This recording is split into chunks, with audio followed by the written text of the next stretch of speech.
तो भैया सबको नमस्कार। काफ़ी दिनों से सोच रहा था मैं ये वीडियो बनाऊं। ये स्पेसिफिकली वीडियो होने वाली है लोन से रिलेटेड कि आपको लोन कैसे चाहिए, आप कैसे ले सकते हो बैंक से। तो यदि आप उसमें इंटरेस्टेड हैं तो इस वीडियो को लास्ट तक ज़रूर देखिएगा। कई सारी चीज़ें आपको पता चलेंगी, वो अंदर खाने की बातें कि कैसे लेना होता है, क्या तरीका होता है। कई बार लोगों को सही तरीका नहीं पता होता है तो बेचारे चक्कर ही लगाते रह जाते हैं, उनका काम हो नहीं पाता है। तो ये वीडियो उन भाइयों के लिए है, ऐसे लोगों के लिए है कि जो जानना चाहते हो, सच में ज़रूरतमंद हैं और उनको ज़रूरत है कि लोन वो लें ताकि वो अपना बिजनेस चला सकें, या कोई ज़रूरी काम है, पढ़ाई है, एजुकेशन लोन है। इस चैनल पे और इस वीडियो में आपको मोटा माटी मैं सब कुछ बता दूंगा। यदि आप इंटरेस्टेड हैं तो बने रहिए, मैं काफ़ी चीज़ें बताऊंगा, है ना। आप इस चैनल पे देख रहे होंगे, काफ़ी दिनों से मैं शॉर्ट्स डाल रहा हूँ, एक्टिव भी नहीं रहता, लेकिन मैं सोच रहा हूँ मैं फुल वीडियो डाल दूँ ताकि आप लोगों को भी हेल्प कर सकूँ। और कोई ज़रूरत हो तो बताइएगा नीचे कमेंट्स में। तो चलिए शुरू करते हैं आपका वक्त ज़ाया ना करते हुए। तो भैया देखिए, जब सबसे पहले लोन की ज़रूरत होती है हमको, तो आप अपना नीड एकदम डिफाइंड रखिए। कई बार क्या होता है, लोग जाते हैं वहाँ पे कुछ डिफाइंड ही नहीं रहता। भाई कुछ भी लोन दे दीजिए, 2 लाख दे दीजिए, 5 लाख दे दीजिए, 10 लाख दे दीजिए। आपको वो जस्टिफाई करने आना चाहिए कि आप अगर 50,000 का लोन मांग रहे हैं तो उस 50,000 का आप करने क्या वाले हैं, वो एकदम क्लियर रहना चाहिए आपके उसमें, ताकि बीएम या जो भी क्रेड ऑफिसर हो पूछे तो आप पूरा एग्जैक्ट उनको बता सके इस पैसे का आप क्या करने वाले हैं। ठीक है, आपका बजट क्लियर होना चाहिए कि ये क्या करना है। ठीक। दूसरी चीज़ आई है मार्जिन, जो बैंक की भाषा मार्जिन बोलते हैं। तो क्या होता है, जैसे आपको 1 लाख रुपए की ज़रूरत है, ठीक है, तो बैंक पूरा 1 लाख आपको नहीं देगी, उसका कुछ अमाउंट, अभी जैसे मुद्रा में तो बहुत ही कम है, 10%, 5% अमाउंट वाइज होता है, 5% मार्जिन, यानी 50,000 के नीचे लोन है तो जनरली मार्जिन लिया ही नहीं जाता, ऐसे ही दिया जाता। लेकिन अगर उसके ऊपर आप जाते हैं तो कुछ हिस्सा, यानी 10%, 1 लाख का लोन है तो 10,000 आपको लगाना पड़ेगा, 90,000 बैंक आपको लोन देगी, यानी प्रोजेक्ट कॉस्ट हो गया टोटल 1 लाख रुपए। ठीक है, तो आपका मार्जिन आपके पास होना चाहिए।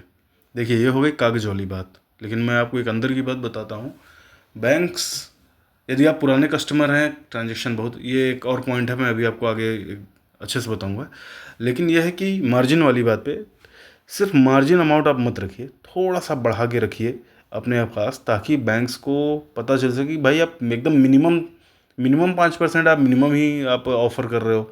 तो वो थोड़ा सा दिक्कत वाला सब्जेक्ट हो जाता है कि यार इस सामने वाले आदमी के पास कुछ है ही नहीं क्या। तो इसलिए मार्जिन से थोड़ा सा एक्स्ट्रा कुछ पैसा अपने पास बना के रखिए। ठीक। तीसरी चीज़ होती है ट्रांजैक्शन इन अकाउंट। तो इसमें 2 सीन हो सकता है। पहला सीन ये है कि आपके पास कभी अकाउंट था ही नहीं, तब तो भाई सिंपल सी बात है, किसी अच्छे रेफरेंस को आपको लेके जाइए जिसका खाता पहले से वहाँ चल रहा हो, वो आपको अच्छे तरीके से जान रहा हो और बैंक में उसकी पहचान हो ट्रांजैक्शन वाइज। ट्रांजैक्शन अगर उसके खाते में अच्छा हो तो अगर वो किसी को रेफ़र करता है तो इट मीन्स कि हाँ, आप सामने वाला आदमी अच्छा है, वो आपके बारे में विचार किया जा सकता है, ऐसा वो सोचते होंगे। ठीक। दूसरी बात है कि आपके पास अकाउंट है, एग्जिस्टिंग अकाउंट है, बट आपने उसमें कभी ट्रांजैक्शन ही नहीं किया है। तो इससे क्या, बैंक्स को क्या लगता है कि यार ये कुछ काम ही नहीं है इनके पास, है ना। तो अकाउंट जब कुछ रखा ही नहीं है तो क्या मतलब है, आगे भी यही करेंगे, ये बिजनेस चला लेंगे, अकाउंट में ट्रांजैक्शन करेंगे नहीं। तो यहाँ पे मेरा ये है आपको बताने का मतलब कि अपने अकाउंट में आप मंथली बेसिस पे ट्रांजैक्शंस करिए। ट्रांजैक्शन जो आप कैश में कर ले जाते हैं, उसको जेन्यून ट्रांजैक्शन आप कैश में ना करके अपने अकाउंट से राउट कर दीजिए। आजकल तो यूपीआई चलता है, आप जहाँ कैश पेमेंट करने वाले हैं अपने अकाउंट में डाल के तब कैश पेमेंट करिए, है ना। इससे क्या होगा, एक रिकॉर्ड बन गया बैंक की नज़र में, आपका वैल्यू दिख गया कि आपके अकाउंट के माध्यम से ही आप कार्य कर रहे हो, एक रिकॉर्ड मिल जाएगा उनको। ठीक। ये आपके लिए काफ़ी अच्छी चीज़ होगी। इसके बाद है आपका क्रेडिट स्कोर। आप आजकल ऑनलाइन सारी चीज़ें हैं, आप अपना क्रेडिट स्कोर भी चेक कर सकते हैं। 2 चीज़ें हो सकती हैं, या तो -1 आएगा, इट मीन्स कि आपने कभी लोन लिया ही नहीं है कहीं से, इसलिए कोई क्रेडिट हिस्ट्री ही नहीं है आपकी। इस मामले में डरने की ज़रूरत नहीं है, -1 वालों को भी लोन मिलता है, मिल सकता है और दिया भी जाता है। ठीक। दूसरा क्राइटेरिया है कि आपने पहले से कोई हिस्ट्री है क्रेडिट आपकी, आपने बहुत अच्छा चलाया है, स्कोर बहुत बेहतरीन है, 700+ है स्कोर आपका, तो बैंक वाले तो ऐसे ही पागल हो जाएंगे खुशी से कि यार क्या बेहतरीन बंदा है, इसका स्कोर लाजवाब है, इसको तो तुरंत देना चाहिए भाई को। ठीक। तीसरा केस है कि किसी भी कारणवश आपने कोई रिपेमेंट सही समय से नहीं करी, किस्त ओवरड्यू हो गई, आपने किस्तें अपनी नहीं भरी, या आपने पैसा ही नहीं भरा, किसी कारण से छोड़ दिया है। तीसरा कारण हो सकता है आपने कभी किसी गारंटी दी हुई हो, उस कारण से भी आपका सिविल इम्पैक्टेड हो जाता है, ख़राब हो जाता है।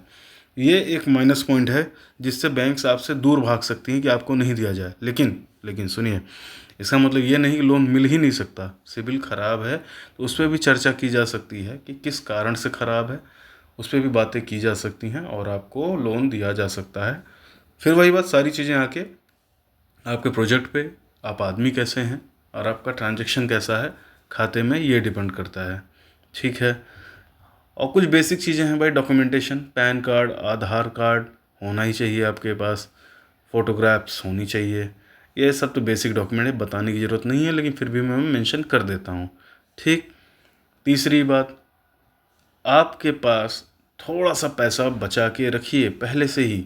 से अभी मैंने वो मार्जिन वाली बात मैं कर रहा था, मार्जिन मान लीजिए 10% है आपका, 1 लाख के लोन पे 10 ही हज़ार है, लेकिन आप वहाँ पे मैनेजर को या क्रेडिट ऑफिसर को ये अपना प्रोपोजिशन दे सकते हैं, अपनी बात रख सकते हैं कि सर भले मार्जिन 10% है, मैं थोड़ा सा और पैसा लगाने को तैयार हूँ। ठीक है। उससे आपकी क्रेडिबिलिटी बनती है कि भाई सिर्फ मार्जिन नहीं भर रहा है बंदा, इसमें भी थोड़ा सा एक्स्ट्रा वो दे रहा है।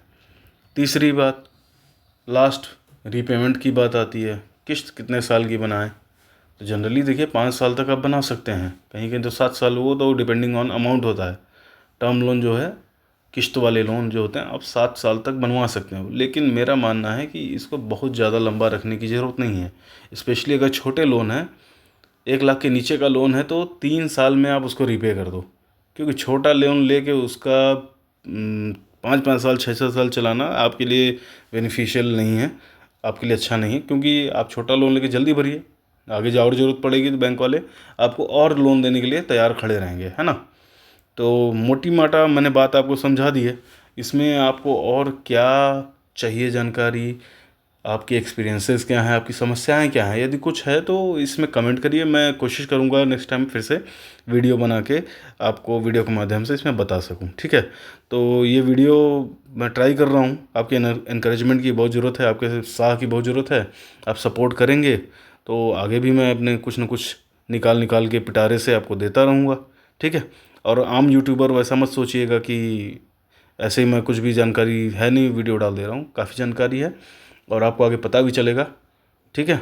बस आप कमेंट्स में डालिए आपको जानना क्या है, उस बारे में मैं आपको एकदम इंटरनल और अच्छी चीज़ें बताऊंगा जो प्रैक्टिकल हैं। कागज़ में तो सब कुछ मिल जाएगा, वेबसाइट पे तो सब कुछ मिल जाएगा, लेकिन जो प्रैक्टिकल चीज़ें हैं आपको यहीं मिलेगी। ठीक। ओके, बाय, जय हिंद।